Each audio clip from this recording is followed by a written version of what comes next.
माता की। एक सैनिक होना आसान नहीं होता। आज शहीद बलराम तिग्गा जी शहादत तो जरूर हुए, लेकिन इस पीड़ा को जब तक वो थे तब तक उनका परिवार भी सहा होगा। जब वो छुट्टी आने के बाद चले गए होंगे, तब तक आंसू बहा के गए होंगे, तब तक उनकी पत्नियां रोई होंगी, उनके बच्चे रोए होंगे। जब छुट्टी आने की इंतजार किए होंगे, जब वो आए फिर चले गए, तो ये दुख की घड़ी जो है ना, जब तक सर्विस में थे तब तक रहे होंगे। लेकिन आज इस आंसुओं के साथ उन्होंने तो हम सभी का सीना ऐसा चौड़ा कर गए हैं कि आने वाली पीढ़ी दर पीढ़ी इनका नमन करेंगे हम। मरते तो सभी हैं, कोई एक्सीडेंट होकर कुछ हो जाता है, कोई कुछ होकर जाता है, लेकिन ये नमन, ये देश के लिए जो बलिदान है, इसका कोई तोड़ नहीं है और इसका कोई भी किसी भी तरीके का व्याख्यान नहीं है। ये शब्दों में कभी व्याख्यान नहीं किया जा सकता। भारत माता की। शहीद बलराम अमर रहे, शहीद बलराम तिग्गा अमर रहे। भारत माता की। आज हमारे विधायक बनने के बाद बहुत तेजी से हमने एक सर्वे करवाया और शायद इस सर्वे की इंतजार काफ़ी समय से था। उसके बाद स्मारक बना, उसके उपरांत भी कुछ एक परिस्थितियों, चुनाव आचार संहिता या अलग अलग कारणों से ये विलम्ब होता रहा और आज एक ऐसा अवसर आया है कि हम सभी आज यहाँ एकत्रित हुए हैं और ऐसे हमारे देश के शहीद वीर जवान को आज हम नमन कर रहे हैं। आज इस अवसर पर उपस्थित शहीद बलराम तिग्गा जी की धर्मपत्नी श्रीमती गौरी मुनि तिग्गा जी, उनकी पुत्री मंजू खलखो जी, पुत्र देव प्रसाद तिग्गा, पुत्र शिव प्रसाद तिग्गा जी, आपके पूरे परिवार को मैं नमन करता हूं, स्मरण करता हूं। आज उपस्थित हम सभी के बीच में आज जिस विभाग से, जिस यूनिफॉर्म से आज हम जिनको सलाम कर रहे हैं, आपकी नेतृत्व में सरगुजा जिला निश्चित ही सुरक्षा की ओर और सुदृढ़ हो रहा है। ऐसे हमारे बीच राजेश अग्रवाल जी, जिला के कप्तान, एसपी साहब, उपस्थित एसडीओपी साहब, थाना के प्रभारी और उपस्थित सभी पुलिस के जवान। आज का कहा जाता है कि दान तो हम सभी किसी न किसी रूप में हर चीज़ का करते हैं। कोई पैसे दान करता है तो कोई संपत्ति दान करता है, कोई अपना वक्तव्य दान करता है तो कोई अपनी जीवन दान करता है।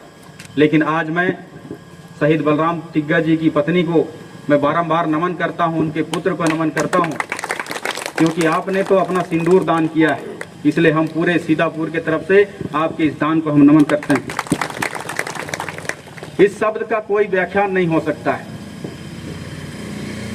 क्योंकि मैं मानता हूं कि वो माँ बहुत सौभाग्यवान है जिसने अपने बेटा इस देश के लिए बनाया। और उससे भी बढ़कर कहा जाता है, मैं फौज में 13 साल रहा, ट्रेनिंग में जब गया तब से मैं सुनते आ रहा था कि एक सैनिक का इस देश का कर्ज तब उतरता है जब इस देश के लिए वो शहादत को प्राप्त करता है। और एक सैनिक के लिए सबसे बड़ा सौभाग्य पल वही होता है जब देश के लिए कतरा अगर खून उसका बहे। आज मुझे बेहद गर्व महसूस हो रहा है कि 2010 में शहीद हुए बारामुल्ला, उस घनघोर आतंकवाद क्षेत्र कश्मीर में हमने 5 साल बिता के आया। 2010 का वो समय, ये समझ लीजिए कि ऐसा वक्त रहा होगा, कल्पना कीजिए कि जब मैं 2017 में वहाँ जाता हूँ तो इतने आतंकवाद ग्रस्त क्षेत्र था, तो 2010 में कैसे रहा होगा। जब मुझे इस शहादत के बारे में जानकारी हुई तो मुझे बेहद गर्व हुआ कि आतंकवादियों से लोहा लेते हुए हमारे कतकालो ग्राम के आदिवासी बेटा इस देश के लिए शहादत हुआ है। सोचिए, ये धरती, ये सीतापुर अपने आप में एक स्वर्णिम हो गया।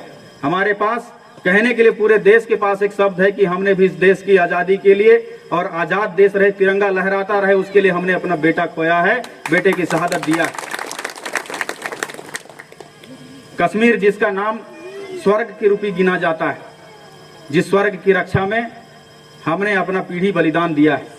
और आज इस अवसर पर हम उपस्थित हैं कि पूरे 14 साल माने शहादत की वो कड़ी के लिए हमने इंतजार किया है। मैं अपने आप को बहुत गौरवान्वित महसूस करता हूं कि इस क्षण के लिए, उस पल के लिए, इस 2023 का जीत जो है ना अमर हुआ है।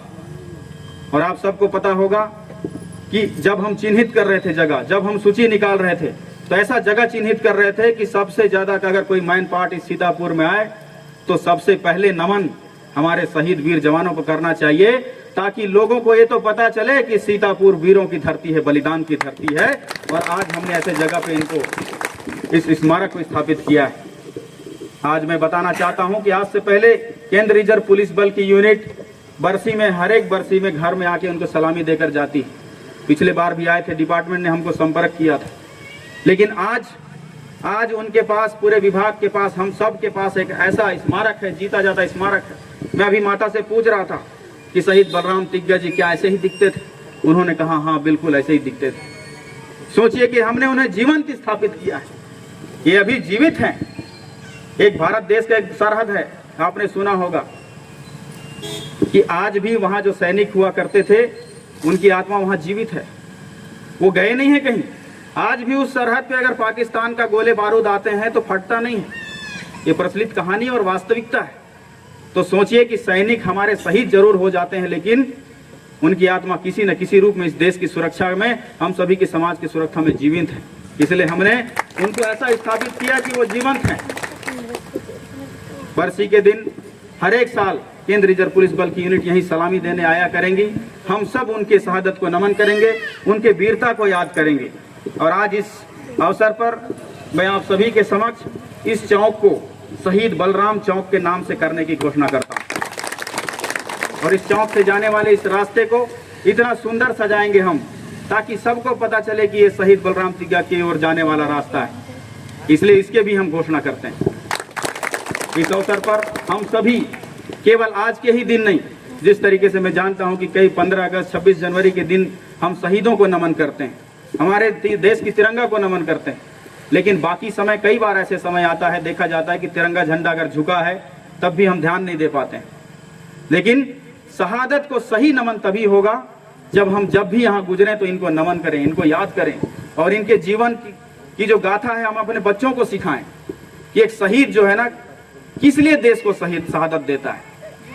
मैंने अपने जीवन काल में जो 4-4.5 साल एक कमांडो यूनिट में था, मेरे एक साथी बिल्कुल करीबी, मुझे हमेशा कहने वाले, ऐसे हमारे बड़े भाई के रूप में हुआ करते थे वो। जब भी मैं रात को पेट्रोलिंग में कहीं निकलता, गश्त में निकलता, अगर वो नहीं जाते तो कंबल से सिर निकाल के बोलते कि टुप्पो तुम बहुत आगे आगे भागता है, अपना ध्यान रखना। लेकिन मुझे बेहद दुख हुआ कि 2020 की वो 2 जुलाई की रात मैं जब छुट्टी में था तो उस समय उनकी शहादत हो गई। आज भी उस परिवार से मेरा बात होता है। तब मैं समझा कि एक शहादत जो है, सैनिक, फिर भी सोचिए कि हमें पता होता है कि मौत के मुंह में जा रहे हैं, अंदर आतंकवादी है, गोली चला सकता हूं, लेकिन जब एक इनकाउंटर टीम या सुरक्षा के जवान, आप देखना कभी पीछे नहीं हटता है। मैंने बहुत गहराई से स्टडी किया है इस विषय को। लोग बोलते हैं कि मैं अंदर जाऊंगा साहब, मैं अंदर जाऊंगा साहब।